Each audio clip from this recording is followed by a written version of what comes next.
नमस्कार मित्रांनो, मी अविनाश चौरे मराठी कट्टावरती पुन्हा एकदा तुमचं स्वागत करतो. महानिर्मितीमध्ये या ठिकाणी एक सुधारित पत्र आलेलं आहे त्यांचं 13 डिसेंबर 2024 काल पडलेलं आहे.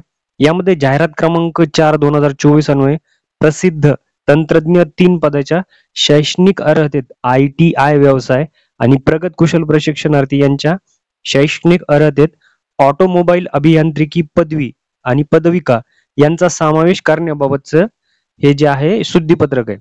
तर काय म्हणलेलं आहे आपण बघूया.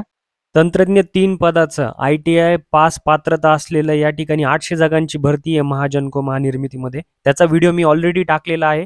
तुम्ही जर बघितलं नसेल तर या ठिकाणी व्हिडिओ तयार आहे, तुम्ही जाऊन त्या ठिकाणी बघू शकतात.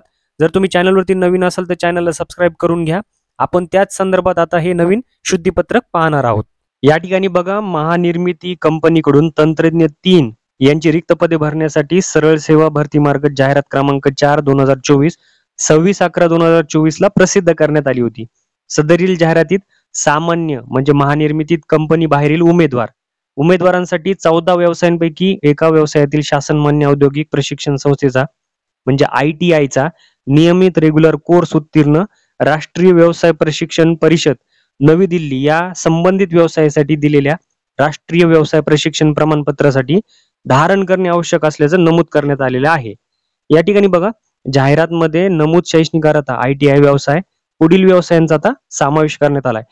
Diesel mechanic, motor mechanic, machinist, grinder.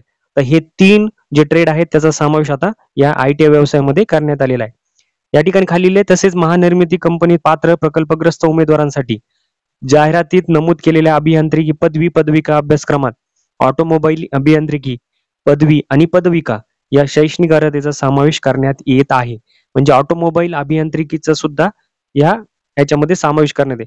तरी उपरोक्त शैक्षणिक अर्हतात सुधारणेबाबत सामान्य महानिर्मिती कंपनी बाहेरील जे उमेदवार आहेत व महानिर्मिती कंपनीच्या पात्र प्रकल्पग्रस्त अभियांत्रिकी पदवी पदविका धारक उमेदवारांनी नोंद घ्यावी. तसेच सध्याचे सुधारपत्र प्रसिद्ध करण्यापूर्वी ऑनलाईन अर्ज सादर जर केला असला तरी देखील उमेदवारांनी वरील सुधारित शैक्षणिक अर्हतेस अनुसरून नवीन अर्ज सादर करणे आवश्यक असेल. उमेदवारांनी विशेष नोंद घ्यावी की त्यांनी सादर केलेल्या अर्जापैकी नवीनतम अर्ज म्हणजे लेटेस्ट ऑनलाईन ऍप्लिकेशन भरती प्रक्रियेसाठीच विचारात घेण्यात येईल. तसेच उमेदवारांना अर्ज करण्यासाठी कालावधी मिळावा म्हणून ते अर्ज सादर करण्याच्या संधीपासून वंचित राहू नये म्हणून अर्ज सादर करण्याच्या अंतिम दिनांकात वाढ करण्यात आलेली आहे. त्यानुसार अर्ज सादर करण्याचा अंतिम दिनांक 26/12/2024 ऐवजी 10/1/2025 एवढा असेल. याशिवाय इतर कोणत्याही अटी शर्तीमध्ये कोणताही बदल करण्यात आलेला नाहीये. तर या ठिकाणी ज्यांनी आधी सुद्धा फॉर्म भरलेले आहेत वरील सर्व ट्रेड व्यवसाय लक्षात घेऊन या ठिकाणी तुम्हाला वापस ज्यांनी ऑलरेडी सुद्धा केलेला आहे ऑनलाईन अर्ज तरी सुद्धा वापस त्यांनी या शैक्षणिक अर्हतेला अनुसरून नवीन अर्ज जे करायचं आहे तुम्हाला त्या ठिकाणी ऑनलाईन ऍप्लिकेशन भरायचं आहे. या ठिकाणी ज्यांनी भरलेला आहे त्यांनी वापस जाऊन भरा आणि ज्यांनी भरला नाही त्यांच्यासाठी आणखी संधी आहे. तर अशा प्रकारचं शुद्धीपत्रक आहे, तुम्ही व्यवस्थित वाचून घ्या. अशाच प्रकारचे व्हिडिओ बघण्यासाठी चॅनलला अजून सबस्क्राईब केले नसेल तर सबस्क्राईब करा. भेटूया पुढच्या व्हिडिओमध्ये. तोपर्यंत जय हिंद, जय महाराष्ट्र.